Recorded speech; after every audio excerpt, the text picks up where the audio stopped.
Hey everyone, I'm Wesley. Today I want to take you on a little trip with me. Let's just pretend that you're walking down the side of the road. It's late at night and it's dark outside. You look up and you realize that there's someone coming from the opposite direction. No big deal, right? People are friendly.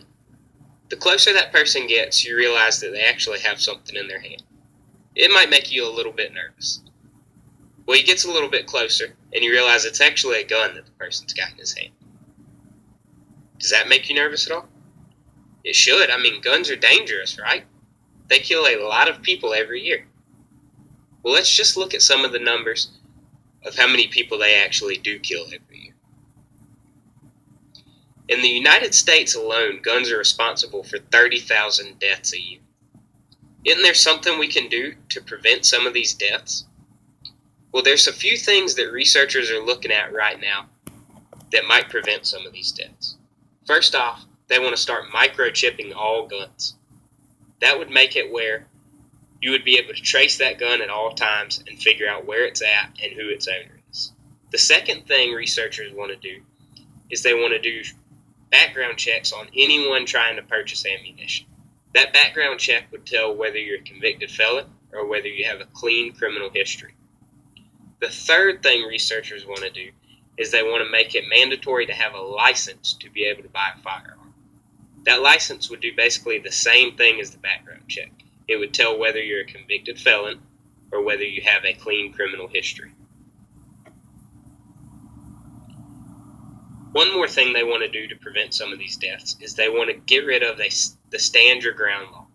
The stand your ground law makes it where if you're being attacked by someone, you do not have to retreat from that person. You're actually allowed to stand where you're at, allow the attacker to advance, and use whatever force is necessary to stop the threat, up to and including death by firearm. Now, in the United States, there's a lot of people that should not be allowed to own guns, right?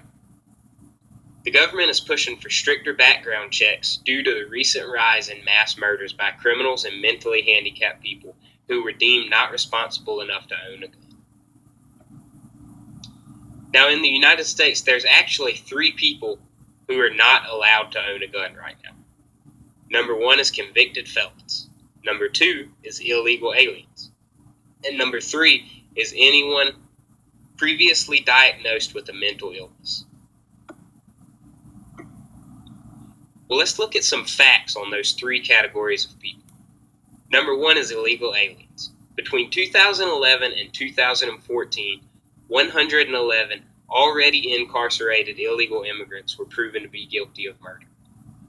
So anyone killed by those 111 illegal immigrants was killed by someone who was already not allowed to own a gun, right? The second category is convicted felons.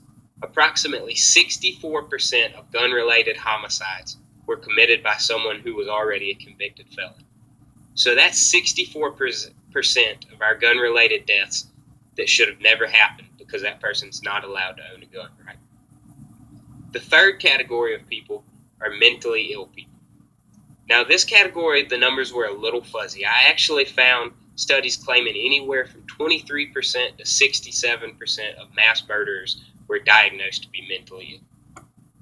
Well, after you look at those numbers and those facts, it seems like it should be a no-brainer to make gun control a little stricter, right? Well, let's look at some things that might make you think again about that. Brazil has mandatory licensing, registration, and maximum personal ownership quotas. It now bans any new sales to private citizens. That means that no one in Brazil can buy a new gun. Their homicide rate is still 3 times higher than that of the United States. In Canada, around 1920, before there was any form of gun control, Canada's homicide rate was 7% of that of the United States rate. By 1986, and after a significant amount of gun control, Canada's homicide rate went from 7% of the United States up to 35% of the United States. That's a pretty significant increase. In 2003, Canada's violent crime rate was up to more than double that of the United States. Are you still on the fence about where you stand on gun control? Let's look at a few more things. Many of the countries with the strictest gun control have the highest rates of violent crime. Australia and England, which have virtually banned gun ownership, have the highest rates of robbery, sexual assault, and assault with force of the top 17 industrialized countries. Switzerland estimates that nearly 90% of homes in Switzerland contain a firearm. Yet they average less than one gun-related death for every 100,000 people. The United States estimates that 32% of homes own a firearm, yet we average over 3 gun-related deaths for every 100,000 people.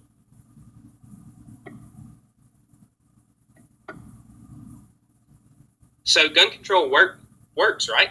I mean, it worked in Mexico. Mexico estimates that only 14% of all homes owns a gun. Sounds like they're doing a great job of regulating the number of guns in the country, right? Well, how come they still average over 10 gun-related deaths per 100,000 people?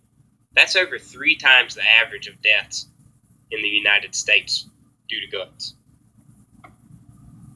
The bottom line is that gun control laws will only take guns out of the hands of law-abiding citizens. Law-abiding citizens are not the ones that are committing your gun crimes.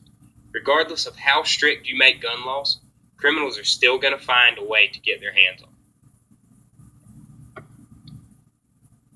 Thank you for watching my speech today.